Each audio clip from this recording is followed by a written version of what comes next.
Hi friend, మన jacket మనం lining jacket cut చేసి పెట్టుకున్నాం కదా, దాన్ని ఇప్పుడు ఎలా ఇదో లైనింగ్కి చీరల క్లాత్కి జాయింట్ చేసుకుంటున్నాం. ఎలా జాయింట్ చేసుకోవాలి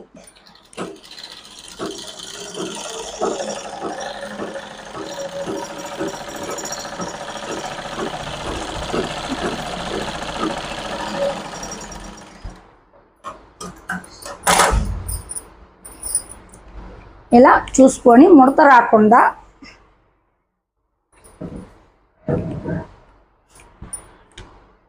ఇలా చూసుకొని మొత్తము జాయింట్ చేసేటప్పుడు వెనక ముందు ముడత అనేది లేకుండా చూసుకోవాలి.